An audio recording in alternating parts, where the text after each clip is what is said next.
façon, monsieur le professeur Pierre Manon, et que je salue tout d'abord, et que je remercie également d'avoir accepté l'invitation qui lui a été lancée par le Centre de Saint-Thomas, avec le frère Augustin Aubry et Léonore de Noël, qui est ici présente, et à qui je laisse la primeur pour introduire et présenter la conférence, et qui vous donnera aussi quelques indications pratiques sur le déroulement de la soirée. À tous, très bonne conférence.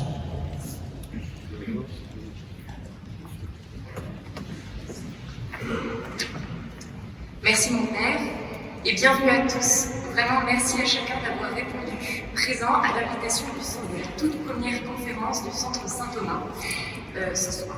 Sachez que nous nous réjouissons vraiment de vous constater si nombreux. Alors, avant de vous présenter brièvement ce centre, j'aimerais rapidement vous indiquer le déroulé de la soirée qui vous attend. Suite à l'intervention de Pierre Manon, du professeur Pierre Manon, qui doit se terminer vers 21h, nous quitterons donc cette église pour nous retrouver pour un cocktail aux 3 places Saint-Thomas, qui est juste en face de l'église où nous sommes. Nous attendons nombreux. Ce cocktail sera l'occasion d'aller à la rencontre du professeur, de lui poser toutes vos questions, ce que nous ne ferons pas dans l'église, s'il vous plaît. De même, eu égard à la dignité du lieu où nous sommes, excusez-moi, nous vous prions de ne pas applaudir à la fin de l'intervention. Merci beaucoup. Lors de ce cocktail, vous trouverez une librairie proposant quelques-uns des nombreux ouvrages du professeur Manon, et spécialement son tout dernier opus, Pascal et la proposition critique. Une séance de dédicace est également prévue lors de ce cocktail. Des membres et auditeurs du CST seront présents eux aussi dans la salle de cocktail, et vous les reconnaîtrez à leur badge et à leur sourire. Vraiment, n'hésitez pas à aller vers eux, ils seront ravis de répondre à vos questions sur le centre. Vraiment, n'hésitez pas, j'en vois déjà qui trépignent dans l'auditoire. Alors, vous le savez aussi, l'inscription à la conférence et la participation au cocktail est gratuite. Une participation aux frais est possible, et pour tout vous dire, bienvenue, et elle aura lieu dans la salle de cocktail également. Mais alors, le Centre Saint-Thomas, qu'est-ce donc? Il s'agit d'un tout nouveau centre de formation dont le but est de faire connaître, d'explorer la pensée de saint Thomas d'Aquin. Son lancement est né d'une intuition qui était aussi une forme de scandale, à nos yeux, aux yeux de l'équipe. Comment se fait-il qu'un penseur aussi primordial que saint Thomas soit à ce point méconnu de nos contemporains? Or, nous sommes persuadés que le réalisme philosophique, dont saint Thomas est l'un des plus grands héros, si ce n'est le plus considérable, peut être un outil aussi utile que fructueux pour entrer en dialogue avec nos contemporains d'une part et éclairer des enjeux qu'ils soient d'ordre éthique, politique ou philosophique. Et il ne manque pas, comme vous le savez. Le centre décline sa formation selon 3 offres distinctes. Des cours du soir, qui ont déjà débuté, on peut toujours s'inscrire, et qui ont lieu aux 3 places Saint-Thomas d'Aquin, des séminaires et des conférences. Celle-ci est notre toute première, et nous ne saurons assez remercier le professeur Pierre Manon de nous avoir fait l'honneur de sa présence ce soir, ainsi que Monseigneur Angot, curé de la paroisse Saint-Thomas, de nous accueillir. Pierre Manon, faut-il encore le présenter? Pierre Manon est philosophe, ancien élève de Louis Junier, en classe préparatoire à Toulouse. C'est celui-ci, selon ses propres mots, qui lui a fait découvrir Aristote, saint Thomas et le catholicisme tout ensemble, marquant ainsi durablement son itinéraire intellectuel. Admis à l'école normale supérieure, il s'orientera vers la philosophie politique, devenant un spécialiste éminent et reconnu de l'histoire du libéralisme, et ne cessant de s'intéresser à la question de la modernité philosophique. En quoi notre monde contemporain est-il en rupture avec tout ce qui l'a précédé? Comment en sommes-nous venus à dédaigner une conception réaliste du monde, soucieuse du réel, pour un idéalisme centré sur la seule subjectivité individuelle et l'abstraction des idéologies? Autant de questions à laquelle l'œuvre précieuse de Pierre Manon apporte un éclairage d'une profonde acuité. Quant à la question de ce soir, elle vous a peut-être légitimement étonné. Associer la raison aux politiques n'est-il pas contradictoire? La politique n'est-elle pas plutôt le lieu de déchaînement des passions les plus anarchiques? Dans la perspective de saint Thomas, pourtant, elle est cette science d'ordre pratique, n'échappant pas aux exigences de la raison. Gouverner, c'est ainsi chercher à administrer la cité d'après la vertu de justice, en vue de l'accomplissement du bien commun. Alors, est-il illusoire ou réaliste de vouloir réconcilier la raison et la politique? Je laisse la parole au professeur Pierre Manon, ayant déjà assez trop parlé. Merci beaucoup.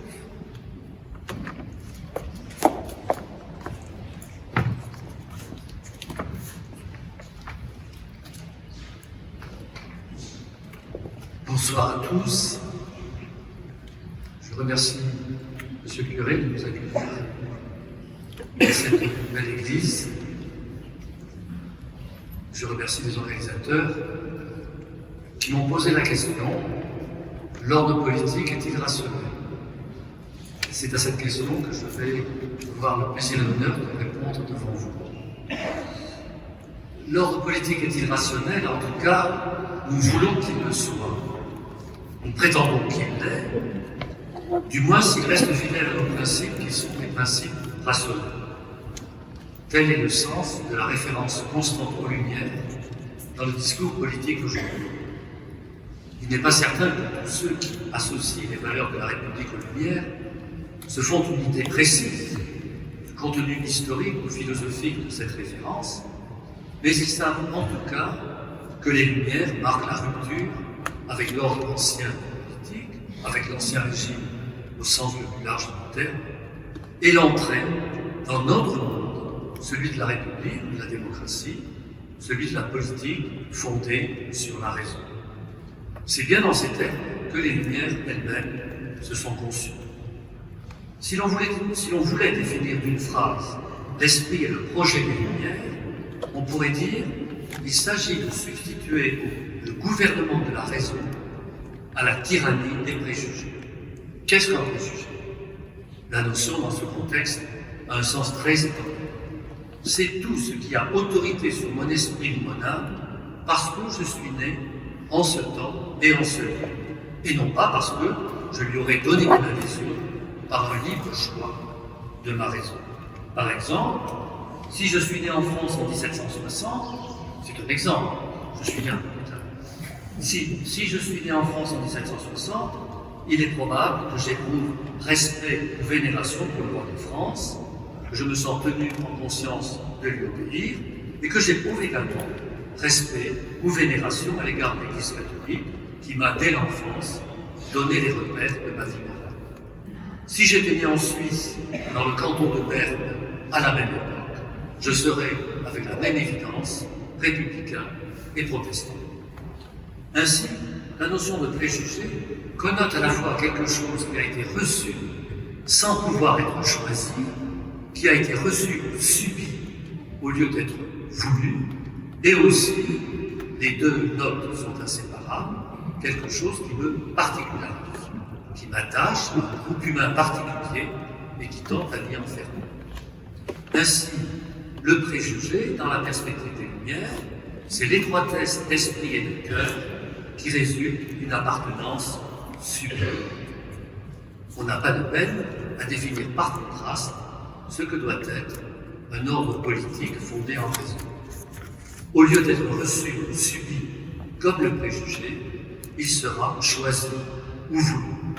Au lieu d'être particularisant, au lieu de nous attacher à un groupe humain particulier, il nous ouvrira à l'humanité, au sentiment de la ressemblance humaine, à l'universel. Qu'est-ce que l'ordre politique fondé sur l'universel? C'est un ordre dont les règles fondamentales doivent valoir pour tout homme, quelle que soit son appartenance ou sa naissance. Donc, pour nous modernes, un ordre rationnel, c'est un ordre voulu et construit sur la base de règles ou de principes universels. Je viens d'employer à plusieurs reprises l'adjectif universel qui est particulièrement en faveur parmi nous. On parle avec approbation de l'universalisme républicain que l'on oppose au communautarisme. Le terme employé à l'époque des Lumières et qui s'était répandu dès le XVIIe siècle était autre. On parlait du général ou de la généralité. C'est au XVIIe siècle, en effet, que s'imposa l'identification de la démarche rationnelle avec la recherche de la généralité ou le critère du général. Le rationnel, depuis le XVIIe siècle, c'est le général. Avant même de s'imposer dans le domaine de la philosophie morale et politique, cette identification s'imposa dans le domaine de la physique et de la métaphysique et même de la théologie. Comprendre la nature de l'humain pour la science moderne, ce fut désormais dégager les lois générales de la causalité qui en règlent le mouvement, par exemple les lois du choc. Dieu même, selon les vues de la nouvelle théologie au XVIIe siècle, disons de Leibniz, de Malebranche, Dieu même agit par des voies générales et sa grandeur réside dans le fait qu'il agit par les voies les plus générales. Bien sûr, cette conception fragilise pour le moins la notion de miracle qui apparaît comme l'irrationnel par excellence, comme ce qui, par excellence, choque la raison. On sauvera à cette époque, si j'ose dire, le miracle en expliquant qu'apparemment contraire aux lois générales de la nature, il résulte de lois plus générales encore que Dieu seul connaît. Ainsi donc, tel est l'argument qui prend l'ascendant au XVIIe siècle, les lois générales règlent les mouvements de la nature comme elles règlent la conduite de Dieu. Qu'en est-il alors de la conduite des hommes? Principe de la physique et de la métaphysique, comment la généralité peut-elle devenir aussi le principe de la politique? J'ai donné la réponse dès le début de mon propos. Une loi politique est rationnelle si elle est susceptible de s'appliquer à tout homme ou à l'homme en général. En toute rigueur, une loi politique sera rationnelle si elle vaut en même temps et de la même façon pour tous les membres de l'humanité. Cela impliquerait bien sûr une humanité réunie, ou comme nous disons volontiers aujourd'hui, un État mondial. De fait, cette perspective cosmopolitique est toujours présente à l'horizon du rationalisme politique. Cependant, l'expérience la plus constante fait voir que la fragmentation, et non pas l'unité, est la condition ordinaire de l'humanité. Le projet rationaliste, qui vise à l'unification de l'humanité, mais rencontre la condition divisée de celle-ci, la condition divisée de l'humanité, ce projet rationaliste sera donc infléchi de la façon suivante. Il s'efforcera en pratique d'organiser la coexistence d'une pluralité de corps politiques, chacun de ces corps étant quant à lui gouverné par les lois les plus générales possibles. Tel fut bien l'horizon de la vie européenne à partir, disons, des traités de Westphalie au milieu du XVIIe siècle. L'horizon de la vie européenne étant vu comme un concert de nations doté d'un régime républicain ou tendant vers un tel régime, républicain signifiant donc alors gouverné par des lois générales. Apparaît alors une difficulté, ou plutôt la difficulté. Supposant que chaque nation est gouvernée par des lois générales, elle constitue néanmoins un corps politique particulier, un corps distinct et même séparé des autres. Chaque membre, citoyen d'une république ou sujet d'une monarchie constitutionnelle tendant vers la république, est pour ainsi dire un homme en général, dans la mesure où il est titulaire des droits de l'homme, mais il se particularise par son appartenance à un corps distinct et séparé. Citoyen, il participe à égalité avec les autres à la confection de la loi, mais sa participation est conditionnée par sa naissance. C'est parce qu'il est né ici et non pas là qu'il participe au gouvernement de cette chose commune, de ce pays, de cette nation, et non pas de celle-là. Donc, un corps politique républicain au sens que je viens d'indiquer, doit faire tenir ensemble, réconcilier deux choses qui semblent s'opposer, la libre production de la loi générale et la naissance en un lieu et en un temps déterminé. Réconcilier donc ce qui est voulu et ce qui est reçu ou subi. L'instance qui assure cette réconciliation, c'est celle de peuple. Pas n'importe quel peuple, un peuple politique, un peuple qui se gouverne lui-même par des lois générales. Telle est la formule qui a prévalu, en tout cas qui a donné l'horizon autorisé pendant ce que j'appellerais la période classique de la politique moderne à Europe. En faisant tenir ensemble le libre choix et la naissance, le peuple politique n'associe pas des principes qui seraient simplement opposés. Il y a quelque chose dans la politique républicaine qui encourage la particularisation du peuple et valorise l'appartenance à ce peuple et même la naissance comme membre de ce peuple. La politique républicaine, en effet, réclame la participation civique, qui suppose que la généralité des citoyens soit capable de suivre et donc de comprendre, au moins dans leurs grandes lignes, les débats publics. Elle réclame donc une éducation commune, une langue commune, des références communes, donc la formation d'un commun, d'un esprit commun qui soit propre à ce peuple. Par une conséquence nécessaire, la politique républicaine, telle que conçue dans cet âge classique de l'histoire politique européenne, la politique républicaine conduit à une valorisation du peuple dans sa forme nationale, du peuple, et inséparable de la nation qui, pour ainsi dire, contient ce peuple et lui donne forme. Nous pouvons résumer le parcours rapide fait jusqu'ici de la façon suivante. La raison politique moderne se guide sur deux notions distinctes mais inséparables, à la fois complices et concurrentes. Ces deux notions sont le général et le commun, ou si vous préférez, l'universel et le commun. Le général, si j'ose dire, vient d'abord. Il a pride of place, diraient les Anglais. Il vient d'abord, le général, car il constitue la condition de légitimité de l'ordre collectif qui repose sur l'égalité des droits et la généralité de la loi. Le commun vient ensuite, mais avec toute la force de l'urgence, car il faut bien donner un cadre d'exercice et pour ainsi dire une matière à cette loi, rassembler en un peuple politique tous ces titulaires de droits égaux. De fait, l'observation de l'histoire de l'Europe moderne fait ressortir que l'extension des droits et la consolidation du peuple national sont allées de pair.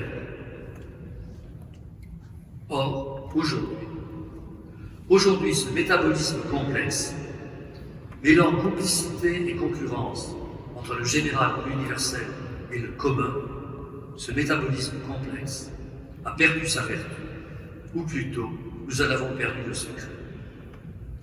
Les deux principes, jusqu'il y a peu inséparables, encore une fois, le général d'un côté, le commun de l'autre, ces deux principes de la politique moderne ont divorcé. Plus précisément, le général a divorcé du commun.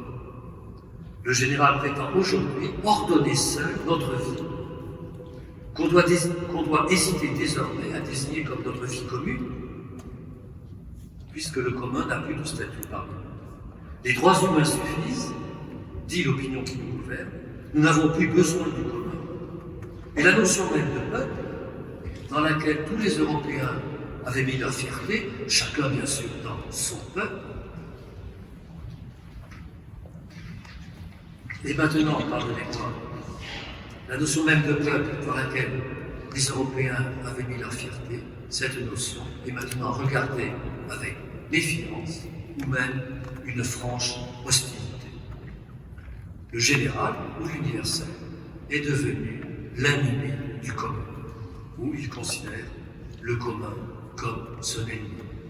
Le peuple politique, célébré depuis la Révolution française, est aujourd'hui, est désormais maudit, le terme du populisme, rassemblant tout ce que la raison politique rejette aujourd'hui. Que s'est-il passé? Nous avons examiné rapidement les principes. Il nous faut maintenant considérer l'arc historique en prenant l'exemple de la France, non pas tant parce que nous vivons en France, mais parce que c'est dans notre pays que la dialectique des principes est la plus visible, encore une fois, la dialectique des principes entre le général et le commun. L'irruption en 1789 des droits de l'homme et d'une raison politique fondée sur le général, sur la loi générale, réduisit en poudre la société française. Plus d'universités, plus d'églises, plus de corporations, plus de professions, et bien sûr, plus de ces supériorités, de ces commandements qui, à commencer par le roi, faisaient tenir ensemble les différentes parties du corps politique français. La France nouvelle, voulant se gouverner sur la base exclusive des droits égaux et de la loi générale, vécut pendant 10 ans sans exécutif proprement constitué, alors même que les circonstances, en particulier la guerre continuelle contre l'Europe coalisée, réclamaient un exécutif énergique et compétent. La France trouva cet exécutif dans l'urgence et l'improvisation, selon des modalités changeantes, allant du comité de salut public au directoire, mais des modalités toujours précaires et arbitraires. Jusqu'à ce qu'enfin, l'exécutif se consolida en la personne d'un général qui avait le génie de la législation et de l'administration, non moins que de la stratégie et de l'action. Avec Bonaparte, dut commencer sérieusement la refondation de l'institution commandante de notre pays. Le concordat entre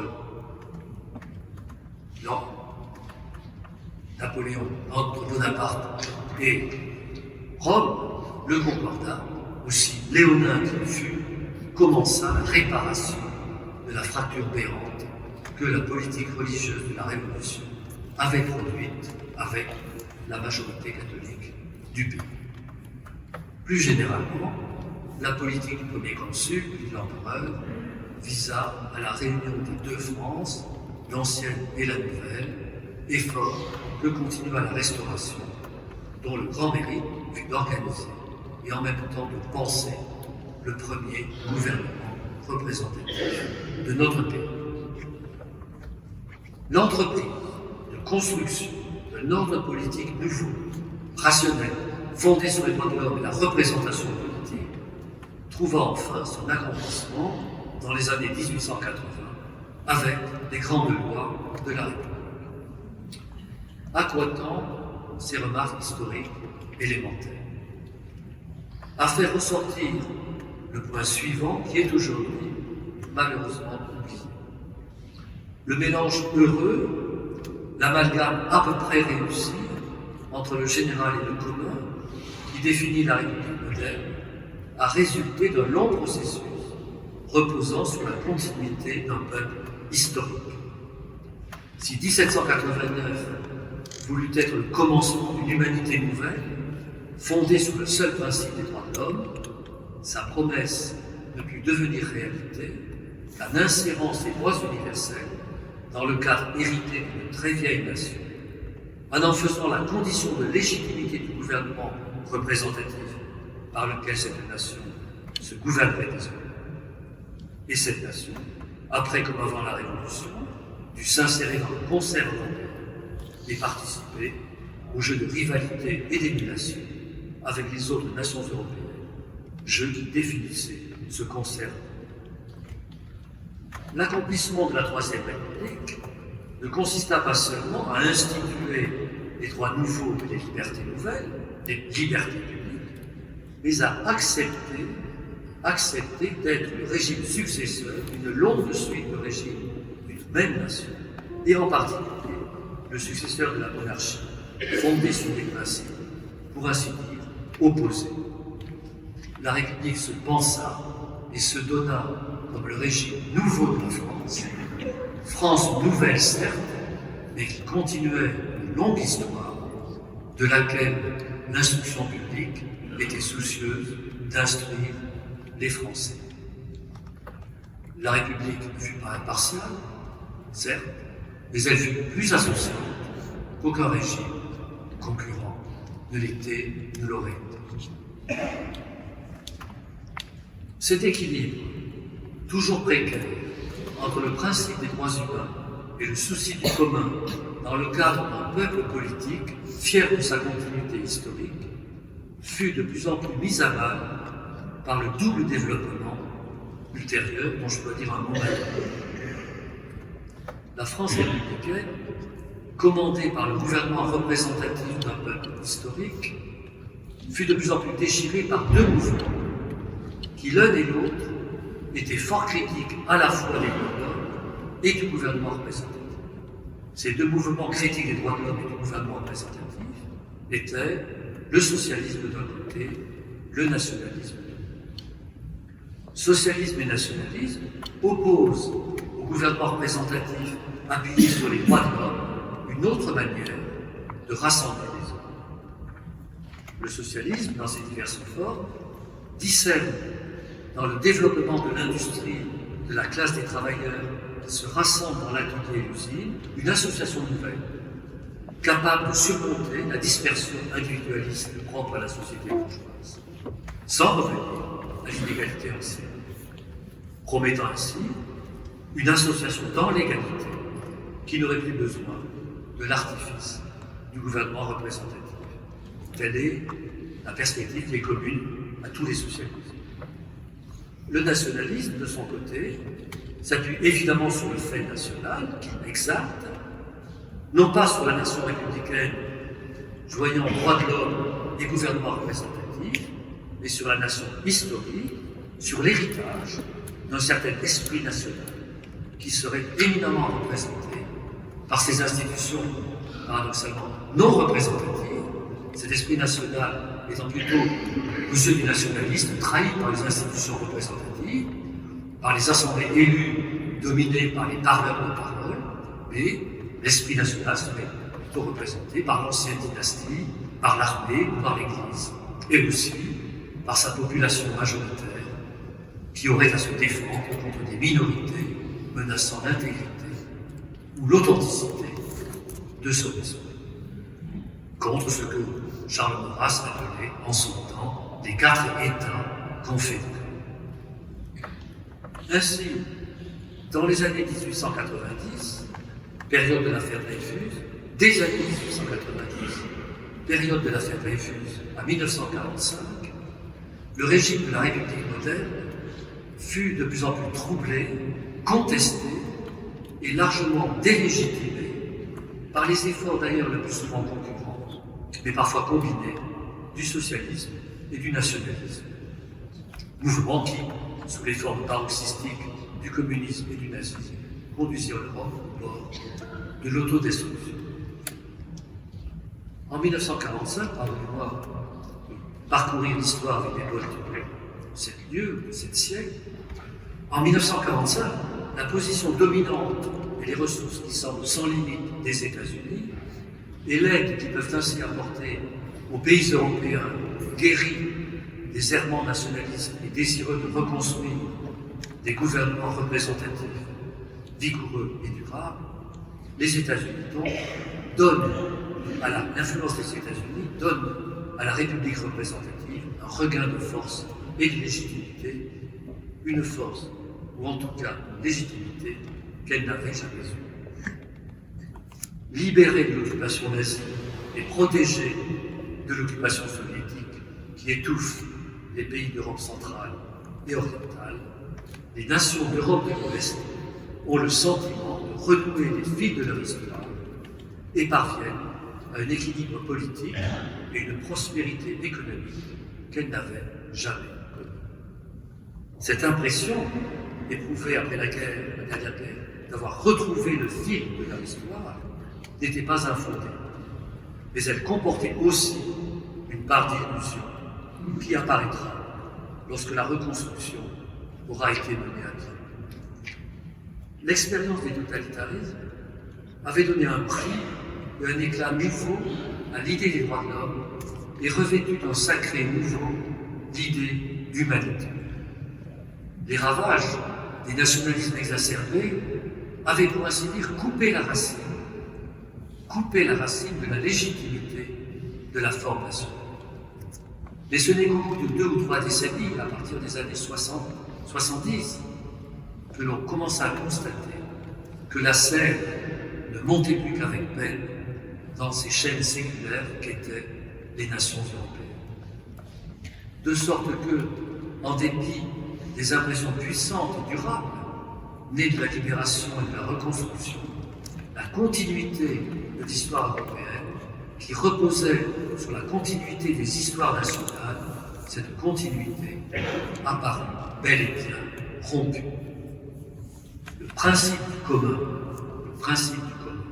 étant perdu avec l'étiolement du principe le plus associant qu'était le principe national, la politique européenne se fonderait désormais exclusivement sur le principe général et donc sur le principe des droits de l'homme et sur lui seul. Cependant, l'ordre politique et social, ne pouvant se passer d'un principe d'association, on entreprit de produire un commun inédit et de viser un peuple entièrement nouveau que l'on espérait voir résulter de l'extension la plus grande possible des droits humains. À partir donc du milieu des années 1970, ce fut la perspective cosmopolitique qui prévalut sans rencontrer de contestation sérieuse et sans être accompagné d'aucun principe de modération ou d'équilibre. Il est vrai que cette perspective cosmopolitique se présenta d'abord sous un masque plausible et avenant. De fait, je crois qu'elle ne se serait jamais imposée aux yeux des gouvernements et des peuples européens si elle n'avait pas revêtu d'abord la figure apparemment familière et désirable de l'Europe. Et si l'entreprise qui semblait ouvrir les voies de l'avenir ne s'était pas appelée la construction de l'Europe. Sous ce nom, elle semblait revendiquer une certaine continuité historique, et même une continuité historique plus ample, profonde que celle des vieilles nations, et bien sûr une continuité que l'on pourrait dire associante et pacifiante, à la différence des mémoires nationales, toujours occupées, on le sait, à ressasser défaites et victoires. Cette continuité est pourtant, peut-être ne serez-vous pas d'accord avec cette proposition, cette continuité est pourtant fictive. Elle ne repose que sur un mot ou un nom, celui d'Europe.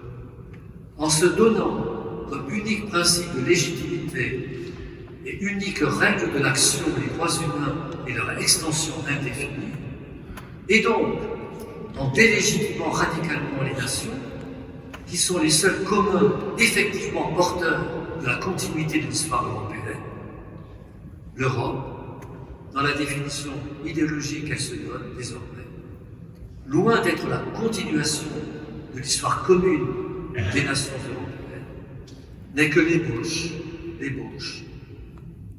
destinée à le rester, n'est que l'ébauche de l'unification de l'humanité tout entière, de l'humanité comprise comme la somme indéfinie de tous les individus humains, définis par leur nom. Dans cette humanité indéfinie, la construction européenne découpe une circonscription qui n'a aucun principe intérieur de vie et d'approfondissement, puisqu'elle est destinée à s'étendre indéfiniment, et que son seul principe de légitimité et d'action, je le répète, est celui des droits humains, un principe qui n'est pas propre à l'Europe, mais qui est, par définition, un principe universel, le principe commun à tous les hommes. Comment construire un corps politique distinct, un corps politique particulier, souverain, l'Europe souveraine, dont parle notre président? Comment construire un corps politique distinct, un corps politique particulier, sur la base du principe qui rejette, car il ne saurait lui donner un sens, qui rejette toute association particulière, tout commun séparé. Comment y aurait-il un commun propre à l'Europe si notre seul principe de légitimité, ce sont les droits humains, les droits de l'humanité tout entière? Ce que je me permets d'appeler une mauvaise foi. Cette mauvaise foi étant inscrite à la racine de la construction européenne, celle-ci me semble condamnée à un marasme interminable. Je l'ai dit et souligné, aujourd'hui, le général est divorcé du commun. Le commun en tant que tel est essentiellement délégitimé. Plus précisément, le commun englobant, le commun politique reposant sur le principe majoritaire, ce commun-là est délégitime. Le commun minoritaire, si on peut s'exprimer ainsi, est au contraire spécialement légitimé. Il est légitime dans la mesure même où il délégitime et contribue à ruiner le commun englobant, le commun politique et majoritaire. Le groupe minoritaire, quel que soit la racine, le critère de sa minorité, le groupe de sa critère qu'il définit, le groupe minoritaire jouit d'un droit opposable a priori au commun politique et majoritaire, qui de son côté ne jouit d'aucun droit opposable au groupe minoritaire. Nulle contradiction ici. Il s'agit de ruiner la légitimité du commandement politique, c'est-à-dire du commandement au nom et en vue du commun, puisque le seul commandement légitime se fait au nom du général, c'est-à-dire au nom des droits humains. Si dans ce dispositif, le commun minoritaire, les revendications des minorités, l'emporte sur le commun majoritaire, c'est que la minorité réclame un droit humain au commun politique et que rien n'est opposable aujourd'hui à une demande de droit. Le commun politique, le gouvernement de la nation, ne peut rien répondre à la minorité revendicatrice puisqu'il n'a aucun droit à lui réclamer et que celle-ci, la minorité, ne confère pas de droit. On ne peut réclamer des droits qu'à l'instance qui les accorde et les garantit, à savoir au commandement politique du commun. L'instance politique, étant désormais fondée sur les droits seuls, n'a pas d'autre fonction légitime que de les accorder aussitôt qu'ils sont réclamés.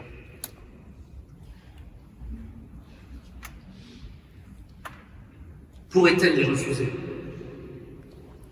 Vous direz, qui a la prérogative de donner des droits doit avoir celle de refuser. Eh bien non. Par quelle raison le commun pourrait-il fournir pour refuser, le gouvernement du commun pourrait-il fournir pour refuser d'accorder des droits? Quel droit individuel pourrait-il invoquer pour refuser une demande de droit individuel?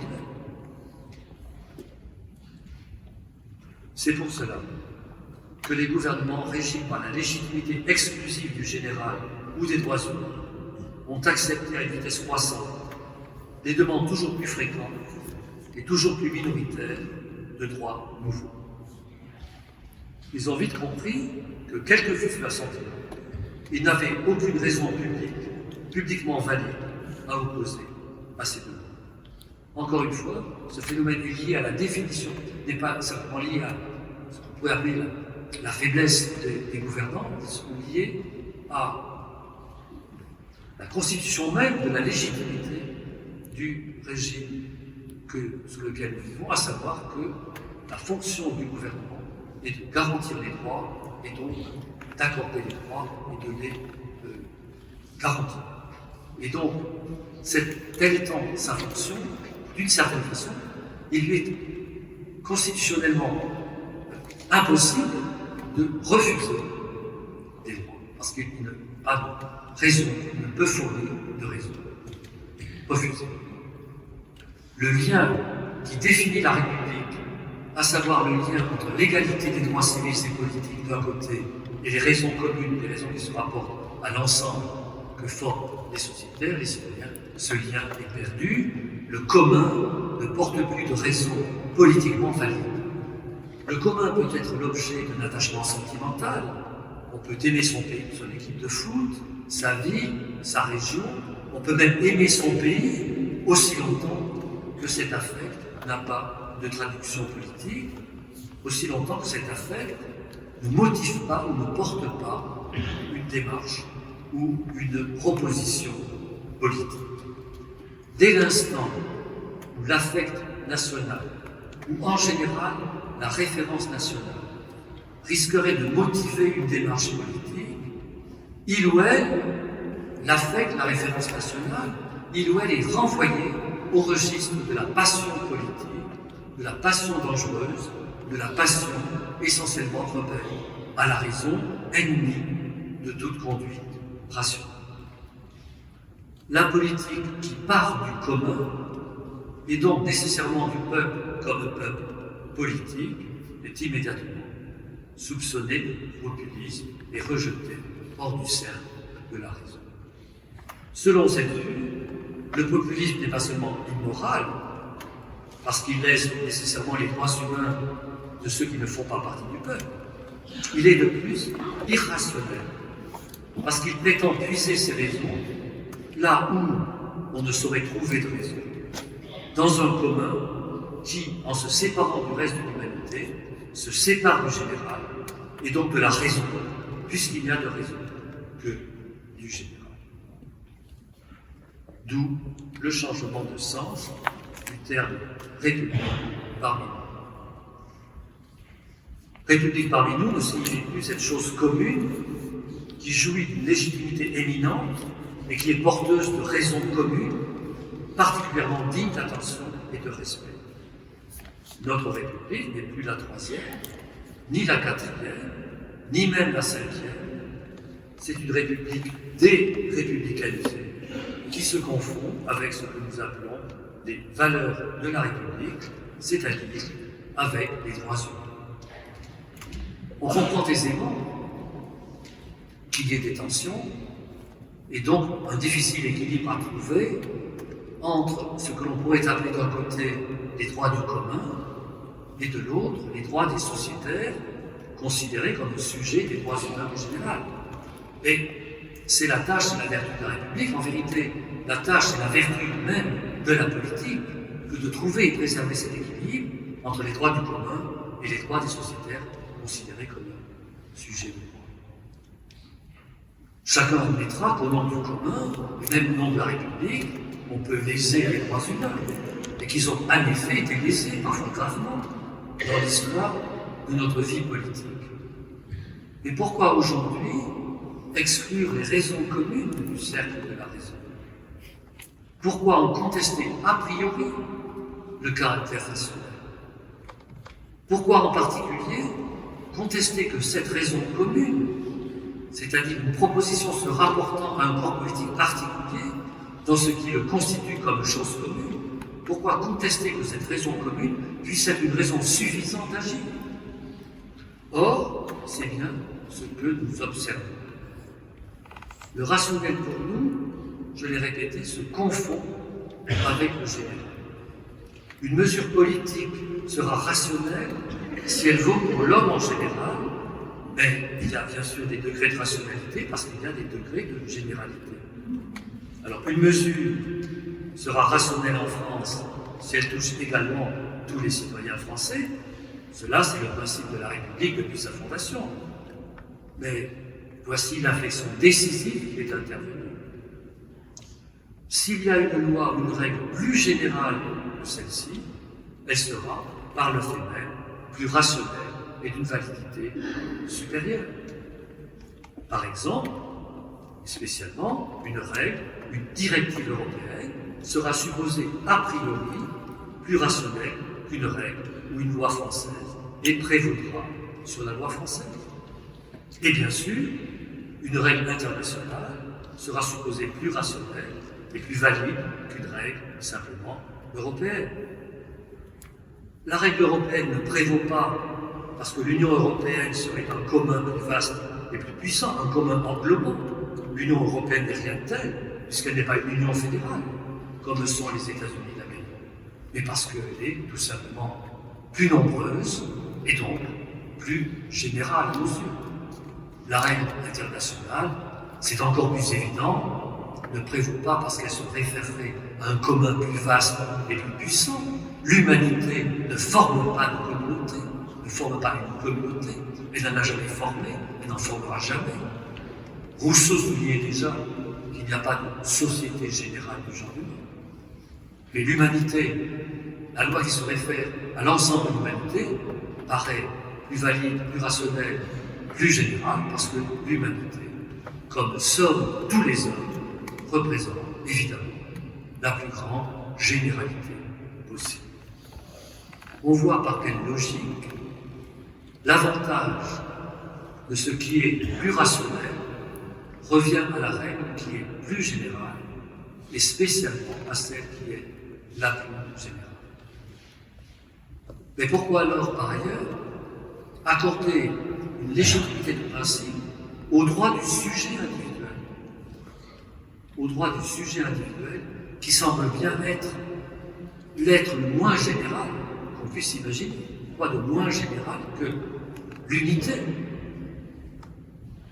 Comment la légitimité contemporaine, qui ne fait qu'un avec la rationalité contemporaine, peut-elle se fonder à la fois et également sur le sujet individuel, sur le sujet séparé, et sur l'humanité comme totalité indéfinie des hommes? La réponse est assez simple, et en somme, nous l'avons donné d'entrée en parlant de l'homme en général. Le sujet individuel n'a d'autre caractère, d'autre définition que d'être un homme en général. On ne peut rien en dire, sinon qu'il est un homme en général. Et l'humanité, comme généralité la plus étendue, comme généralité maximale, n'est composée que de tels sujets individuels. Donc en réalité, ces sujets n'ont rien de commun que d'être des sujets. D'un côté, le sujet individuel ne vaut que comme sujet séparé. Être sujet de droit est synonyme d'être séparé. Le sujet individuel n'appartient à aucun groupe, ni national, ni social, ni même à aucun groupe déterminé biologiquement, par le sexe par exemple. Il n'a pas de caractère commun avec un autre sujet, caractère commun qui les associerait en quelque façon. Et de l'autre côté, l'humanité n'est rien d'autre que l'addition totale, la somme totale, indéfinie de ces sujets séparés. Ainsi, sous le régime de la généralité, sous le régime sous lequel nous vivons, sous le régime sous lequel nous désirons vivre de plus en plus, le seul trait commun des membres de l'humanité n'est pas d'être des hommes, mais d'être séparés. Sous le régime de la généralité sous lequel nous vivons de plus en plus, il n'y a que des sujets séparés. Encore une fois, des sujets qui n'ont rien de commun, sauf d'être des sujets séparés. C'est donc déjà une sorte d'abus de langage de parler de l'homme en général, puisque si homme il y aurait du commun, il y aurait une nature humaine en commun. Or, il n'y a pas de commun. Il ne peut y avoir de commun, puisque le propos du général est d'exclure le commun, et bien sûr, il n'y a pas de nature humaine. Il y a des sujets séparés, que l'on appelle hommes aujourd'hui, parce que simplement, nous manquons un peu de rigueur, et puis le terme homme nous dilate le cœur, mais en réalité, il n'y a plus à proprement parler de nature humaine, et donc à proprement parler d'homme. La conséquence majeure du règne de la généralité, c'est que le sujet individuel, qui se définit par sa séparation, peut revendiquer son droit sans faire valoir aucune raison. Aucune raison, puisque son droit découle du fait qu'il est un sujet séparé. Son droit découle de sa séparation. S'il devait donner une raison, il entrerait immédiatement dans une conversation, une association. La conversation, l'association qui examinerait cette raison pour valider ou non son droit. Il entrerait immédiatement dans un commun, dans ce qu'on peut appeler la conversation civique. Quant à l'humanité, évidemment, elle ne saurait prendre la parole comme telle, pour donner des raisons, puisqu'elle n'a pas de réalité, n'étant que la somme est le référent imaginaire de tous les sujets séparés. Ainsi, et ceci, je crois, est le plus important pour définir notre situation sociale, morale, politique, spirituelle. Sous le régime de rationalité qui est le nôtre, la seule instance qui a légitimité pour revendiquer un droit, la seule instance qui a légitimité pour revendiquer un droit, à savoir le sujet séparé, n'a pas à donner de raison. Dès lors, les seules instances dans lesquelles il serait possible de rendre raison, de donner des raisons, à savoir des associations capables de porter une conversation, un échange de raisons, une substance commune en quelque sorte, sont délégitimées en tant qu'association, en tant que commun. Les seules instances dans lesquelles il serait possible de rendre raison ou de donner des raisons sont exclues du cercle de la raison. Mais comment pouvons-nous mettre la raison dans le sans raison, le sujet séparé, et exclure la raison du seul lieu où raison il peut y avoir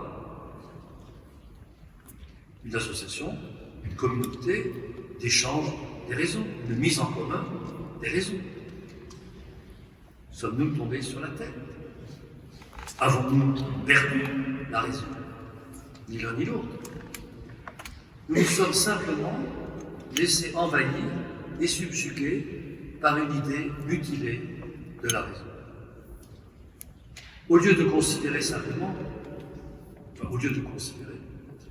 que la raison est dialectique, qu'elle consiste à avancer des arguments qui appellent des objections auxquelles il convient de répondre, on pose que cela seulement est rationnel, contre quoi il n'existe pas d'objection, contre quoi il ne saurait y avoir d'objection. Si je dis c'est mon droit, l'accent est sur le possessif, c'est mon droit en tant que sujet séparé. En tant que sujet séparé qui donc, je le répète, ne saurait entrer dans le commun d'une conversation. Ne pouvant entrer dans le commun d'une conversation, il ne saurait être atteint par aucune objection. Il ne saurait être atteint par aucune objection. Une objection serait précisément une atteinte à sa séparation, à son caractère de sujet et donc à son droit, puisque son droit réside tout entier en lui comme sujet séparé. Ainsi dire « c'est mon droit » signifie en réalité « je le veux ». Tous les paradoxes, difficultés ou contradictions de la rationalité confondue avec la généralité trouvent leur origine dans le fait que la raison ici convoquée est en réalité la volonté. Une volonté qui est à elle-même une raison suffisante, une volonté qui ne veut pas rendre raison d'elle-même. Une volonté qui se donne raison à elle-même.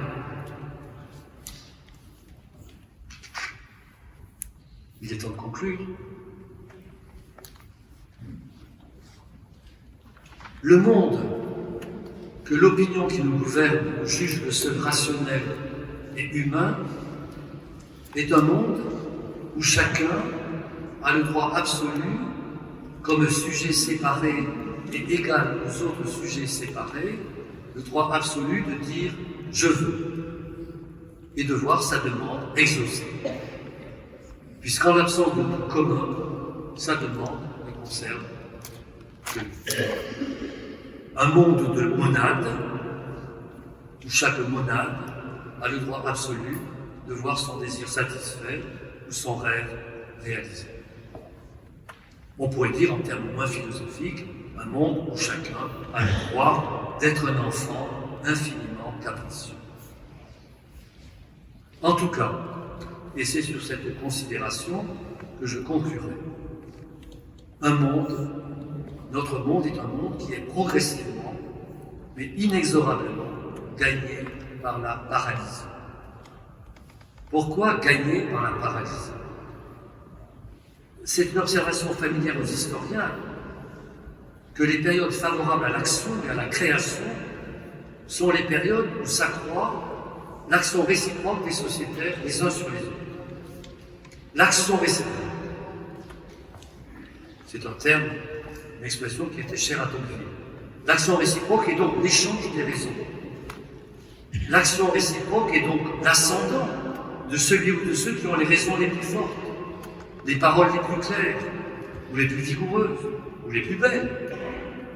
L'action réciproque est donc la formation de communs de toutes sortes qui, en tant que commun, se distinguent en se séparant et même en se préférant. En s'aimant. Périclès demandait aux Athéniens, dans son oraison funèbre, demandait aux Athéniens d'être les amants d'Athènes. D'être les amants d'Athènes. On ne saurait trouver expression plus frappante pour désigner la force rassemblante et motivante de la chose commune, du commun. C'est donc dans une toute autre direction que les sociétés européennes se sont engagées vers une dispersion toujours plus complète, où chaque homme est une île à laquelle la raison de l'autre homme ne peut aborder.